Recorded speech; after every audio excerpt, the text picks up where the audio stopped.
So it's a name, and then it goes into an intro, right? It's random, dude. Okay. But it um coffee. So welcome to Coffee with Creatives Chasing Can. And then I go, my name's Z, and then you go, my My name's name's Chad. Chad. Welcome to Creative Coffee Chasing Welcome Can. to Coffee with Creatives Chasing Can. And then I go, I'm Z, and then we end with a little rhyme and we go, I'm Chad. The And man with that was puns. that was my foolishness this morning. In this conversation, Z and we chat about the Super Bowl ads. I know this has happened a while back. I finally edited the video. From the few Super Bowl ads that we've seen, we kind of give our comments and our creative director lens on it. And we also reference older ads just to compare the certain nuances that they have. There's certain things that we picked out that were quite similar, that could have been better, or why it missed the mark.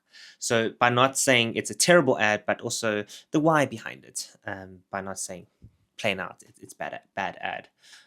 So I hope you enjoy the video, and I hope you learned something, and I'm glad you're here. You so I went down a rabbit hole. I did watch real quick on the Super Bowl ads. So biggest question: what defines as a cuck ad? Like, Oh, because when you look at them, you're like, huh, I don't know if these are ads that Americans dig. Like, this is the no. thing that they like, and then they keep making them. Because I'm assuming because these spots are so expensive, what they're like, couple of millions 10 for bar. 30-second spot. Yeah, around there, yeah. And I can't imagine it not going through some sort of research. Um, like, I'm very sure some of them like could like process research, and which then derives to where they are now. I mean, a lot Yeah. of them is it's like the puns were there. I think that was fun.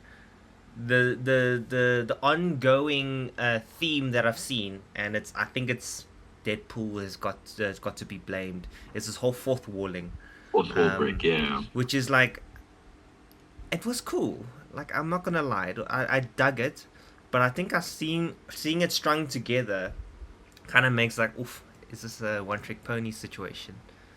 Yeah, but I think also like if the ad doesn't need it, then don't do it, right? Because if you're not so all advertising in essence speaks directly to the consumer in one way or another. I guess the attempt at the fourth wall was trying to figure out how do we extend that. And there are times where you don't need it, right? Because the humor you have in it is so genuine that there's no need for you to try and break the fourth wall, right? You've already done that by being funny or by being genuine or whatever it is.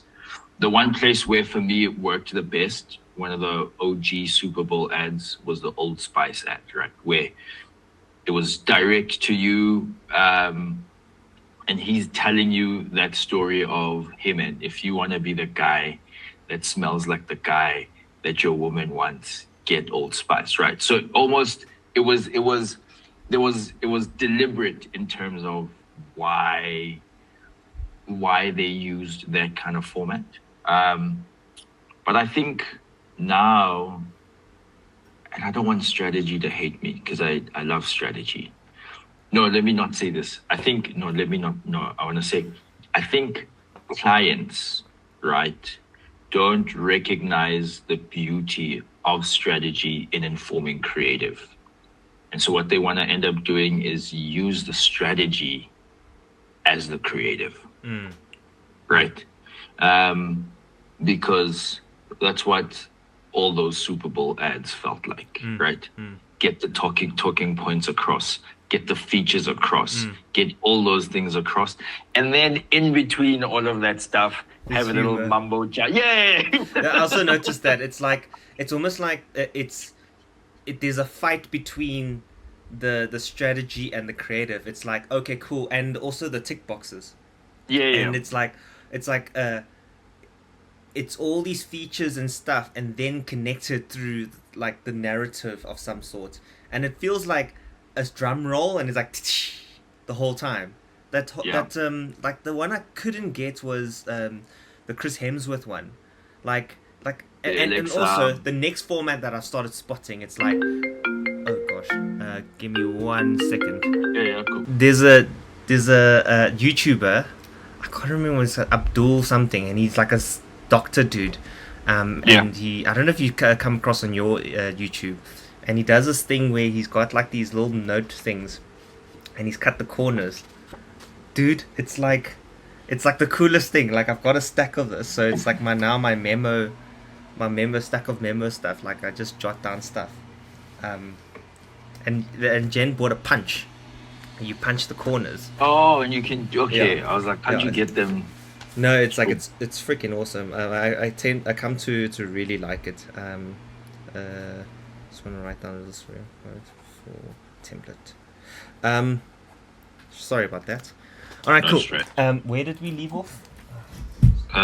We're talking about that fight between Oh, making strategy and creative fight. there was like another format that I spotted was there's always like the setup, and then the most craziest possible scenarios within the, oh, but then it's like this and they show it, oh, but Yeah, then yeah, it's like this and they show it. It's almost like yeah, yeah, yeah, that's an yeah, old yeah, format. yeah. Like I don't know, I can't understand why they're still doing that. Um, Maybe because it works. I don't know, but the comments, like that's why I don't know, is it because Americans like this type of ads, or what it No, was. so I don't think they do, man. I think everybody just digs genuine creative, right? I think I think sometimes what the Super Bowl ads do, and it's this, it's like a similar experience to going to a comedy show, right? It's almost like you might not have necessarily laughed at that joke at any other time, but because the environment primes you and makes you slightly more sensitive to comedy, you're more likely to laugh at a thing, right? So I think there's this perception around when Super Bowl comes in, like all that stuff's gonna be epic. And there's some people that are like, oh my gosh, this is the best Super Bowl ad ever. It's like, ever? Like, this is a Tide ad? And then that? Like, what? I think, and what's I think the downfall of these type of ads is that it's hard to break out on what they know. So, and it's always like all those ads. You and I, we can reference where they got those ideas from. Like the Chris Hemsworth. It's like an age old setup. Here's on different crazy scenarios. Mind you, that thing, that ad did not have a resolve at the end. Nothing. It almost like put me off Alexa, because it's like I don't know what the Oh no, resolve they didn't was. finish that one. No, they didn't finish that one because I think the longer one at the end, when that lady leaves, he goes, Alexa goes, you look stressed. Can I book you like a something something something massage? And then he was like, oh, you can do that. But that was it, right? Oh, There's nothing that speaks to the like I don't know. Yeah, it's just weird. yeah, it is weird. And and I always forget that actor's name. The one with the tax thing, Uh, like makes it tax. There's no drama yeah, in tax. I'm yeah, like, yeah, yeah, yeah, yeah. I, I felt like it was okay. I think that was okay, but it's again, it's that whole like juxtaposition. You could see Yeah. um yeah, I mean it's even the Which skittles. I was like waiting for it to I was be really waiting, good, and dude. then and also the use of celebrity. It's like you've got these great actors. You've got freaking Bradley Cooper and Matthew McConaughey, and that's what In one ad. in one ad. And I don't know, man. Like I think there's so much more you can do with them. Yeah, yeah. But so the reason, so I sent you, like we watched those ones. And then the reason I sent you the Anthropic ads, Yes. right, for Claude was because in all those, I think there were like 10 Super Bowl ads on that link. And all of them, not one, all of them had a celebrity, right? And it's not just like an average celebrity, it's like big time celebrities. Big. But you watch those and then you compare those to the 4 Anthropic ads with 0 celebrities, but like a core message. And the message for Anthropic is simple, right? Advertising's coming to AI. There you go, ChatGPT, and what's the one? Google's one, Gemini. And I think the beauty of that, right? Like it's a frightening emotion, but also kind of makes you go, oh snap, yeah. I'll probably want to stay with Claude, right? Because of that. And so there, I felt more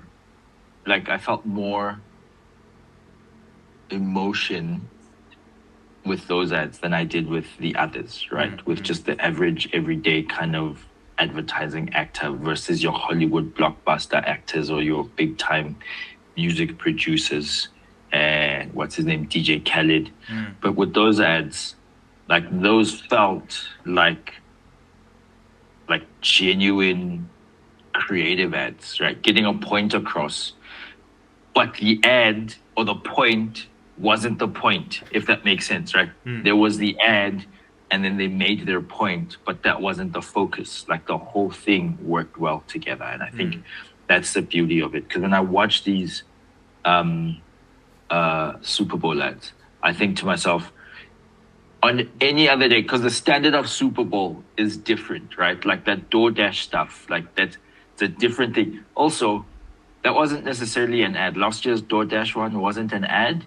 It was a campaign, right? It was like a trick. And so not a great ad, a great campaign. Anyway, I digress. But it's like the stuff that was in the Super Bowl ads, I wouldn't mind watching any other day as a regular TV ad. You know what I mean? Like, I'm watching a thing, you're going to interrupt my program with a TV ad. And give me that, right? Like, give me that. So it's not that the standard of advertising dropped. It's the standard of Super Bowl advertising that's gone down. Which just shows you that, but even now, when you watch normal ads, like I'm not even going to say American ads, even ads in South Africa, when you watch those, there's like a drop in the standard. So it's like Super Bowl and normal advertising were here, and then that thing just went like that, right? So the ads that you would assume as normal ads have become like Super Bowl quality. But the stuff that they watch every day has also dropped, because there's some ads where you're like, oh, no ways, I can't believe this was shot. And it's the same with us, with our industry, right? It's the same here. No, not our industry. It's the same within South Africa, right? It's like, can't believe you guys shot that, right? It's a shame, and I get what you mean. It's like basically the level of quality just drops on both ends, and it's probably because they wanna. I'm assuming is that based on marketing, they just want to be in front of people. Doesn't matter what it is, like, and I think it can be a number of things. It could be, I just want to be in front of people, or there's not enough time to get the thing that I want to get done, and I want to say for the send the message. It's a shame, because then it just becomes 80% garbage. Yeah. You know, and like 20% that actually make it through, and like, oh man, this is actually considered.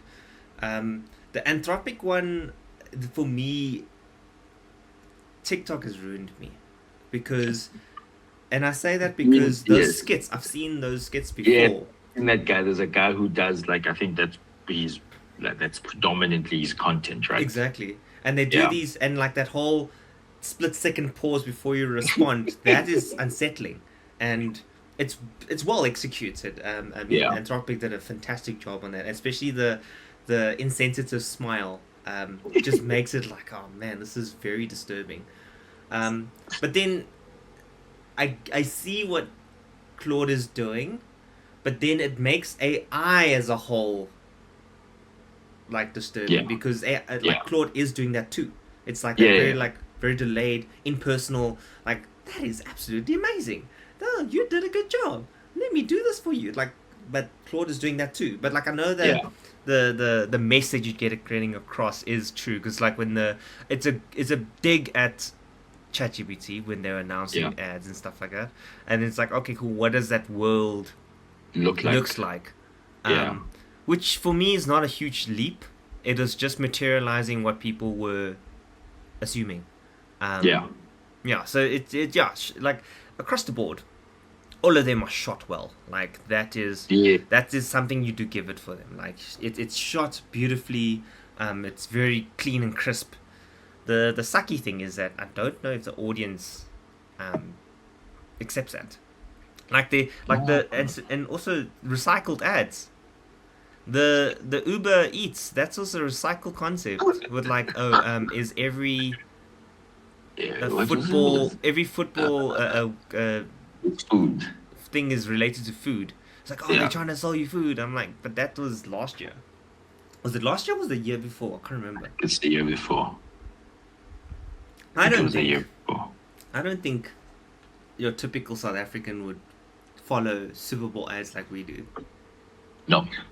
I think, but again, right, there's that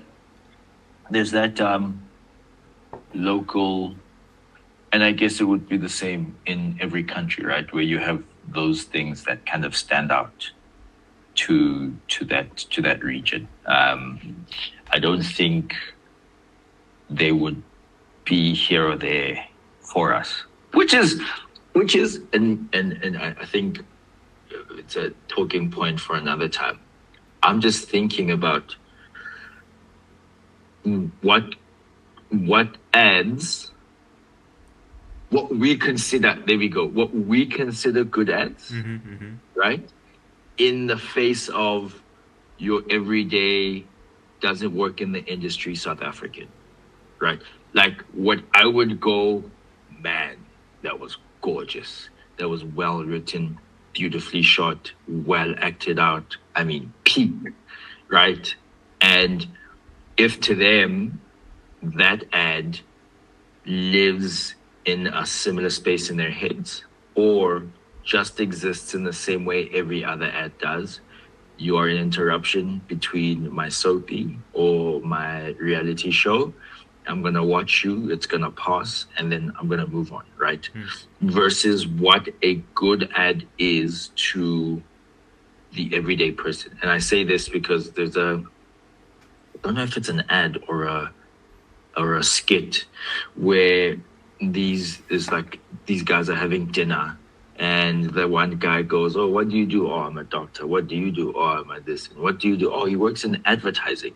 And it's like, oh, yes, what's the campaign you did, right? And then they made a chutney bottle or something like that for left-handed people, right? And then they're like, yeah, and we sold out and whatnot. And look, you go, cool, whatever the campaign was, I mean, it's hyperbole. Whatever the campaign was the campaign, left-handed, whatnot. But then the lady on the other side then goes, oh, I'm also an advertiser. And then they're like, oh, what do you make? Oh, I made the ad where the dog or the horse goes. Yeah, like And then farts. everybody chuckles, right? It's like, I've seen that. And I've seen that. and so it's like, yeah, that ad would have probably sucked, but people loved it, right? And so there's like merit in going, are we making these ads for ourselves and not for the people? Because if we made ads for the people, like what would those genuinely be? Like if we went, people reacted to this and loved it, but what kind of ad would that be? Because I don't know if it would be the ads we make, right? Or I don't know if it would be the ads we want to make. So then it goes back to who was that ad for? Yeah. You know, that was for creatives because that was a dig at us. Yeah, because I think it might have been, was it a award show or was it an agency? I think it was for Alpha Kilo Zulu. Okay. I think it was an app. They do It these. was like make advertising that matters. I think that was the heart of it, right? In Yes, that world. yes. Um, and I think because that speaks to us. I don't know if it speaks to the greater audience. However, Yeah. it does send a message to say what is happening here. You know, like you can see that how receptive the like what you would call the audience, Yeah. what they deem is awesome. Like, uh, I mean, I remember going through my career when I say like, oh, this ad was one of the best, um, and I tell my friends and family and stuff, and they were like, oh, okay, And you're well, like, I haven't seen it, so I was like, but I picked up quite a few in Lurie's. like, yeah, I mean, like, yeah, but it's not real to me. Yeah. you know what the funny thing is, because of the way social media is going, I find that because we watch this quite on the regular, like really good creative ads from around the world. My friends will send me through Instagram. It's like, oh, check this thing, and I'm like, yeah, it's awesome, but I've seen this 5 years ago. 20 years old. Like it's awesome, but I kind of saw this like 2 years ago. It's like it's very rare that they find something that I haven't like seen before, which is Yeah. and more recent stuff. Like I wouldn't have seen it, but then that goes to show the idea's there.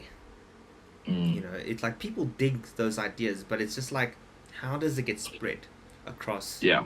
Like a lot of the stuff that I'm still relentlessly going through 2025's can list.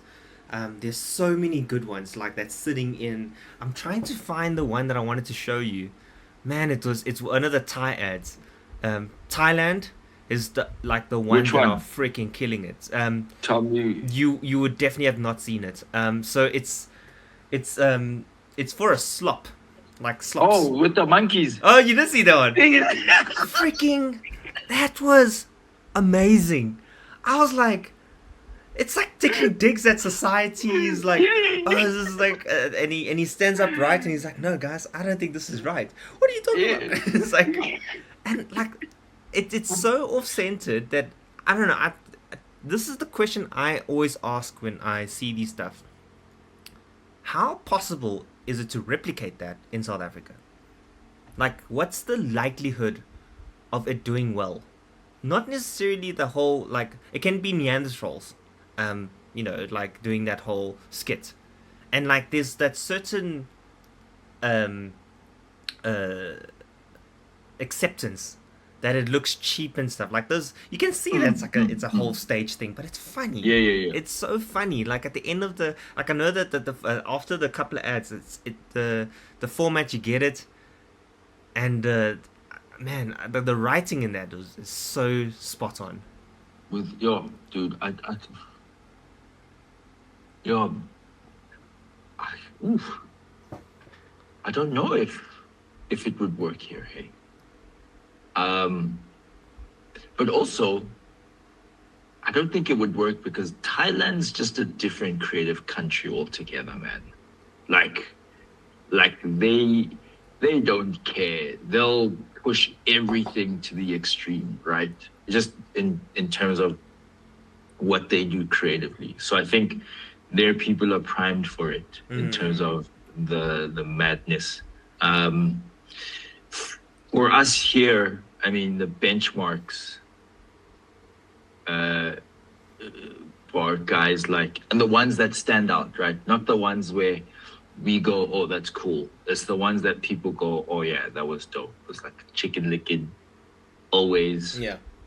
Always does cool stuff. Anything they put on TV, the majority of the time, kind of just stands out, right? I think even more so if it has like a nostalgic reference, if it has like like a very valid insight or whatever it is, those things stand out. Some of them don't as much because they're trying to push a specific thing, but there's some where it just works, and I think it's learning from those guys and others, like what true resonant creative is, right? It's not about themselves. It's about the people watching it. And then you put your brand in there because you're telling me a story about me or a story I can relate to or a story that I know, and you put your product in there, right? And I think sometimes we try to tell other stories, and if you're going to do that, then you must do it well. Like you must want someone to be part of that world, right? And unfortunately, we don't get to a place where someone wants to be part of that world. And so that's where the difficulty lies. There was a Vaseline ad that I heard. I'm still trying to look for it. Apparently, it was a print ad where it's like you see the hands smushed into the kid's face. Yeah. Like it was. Have you seen that one? Yeah, and that was Proactive, right? Yeah, I heard it was Proactive. Yeah, Proactive. I need to look for that. One of the creators' kids, they got the photographer to come in and shoot that and all of that, and it wasn't even posted on Heritage Day. I think it was posted 2 days later, or a day or 2 days later. Oh yeah, because of the approval process, if I'm not mistaken. But there was something that got in the way of them posting it on the day, right? Just to show you that the brand didn't have sight of what a true, authentic South African experience was. And it was the creatives who had to push that, right? Because what data gives you that insight except for word of mouth from people in the agency who grew up in that space, right? Like there's nothing that goes, oh yeah, statistically, 90% of all children raised by their grandmothers or who go to visit their grandmothers experience this, right? So it's that experience. And I think we've missed the human strategy. Strategy for us was ultimately to go, we're going to sift through all of this to give you a human experience. And the client goes, leave the human experience. I want all of this. Yeah, I want all of this. in a print ad. Tell me a story with all of this. And it's like, you guys have missed the point completely. But yeah, dude. I see the time. It's a shame, but yeah, hopefully we can do this again next week and resume where we are. Maybe something would come up. And maybe we'll extend this Super Bowl conversation. But yeah, man. Cool. Hope to do this more. That's Coffee with Creatives Chasing Cat. I'm Z. And I'm Chad. Shot, bro. Peace.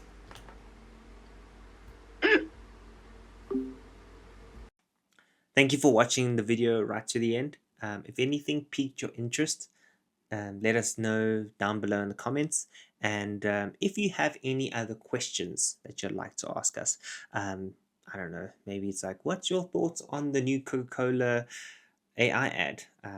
Yeah, we'll give you our creative director lens, and hope you learned something. And if you made it this far, thank you so much, and take care.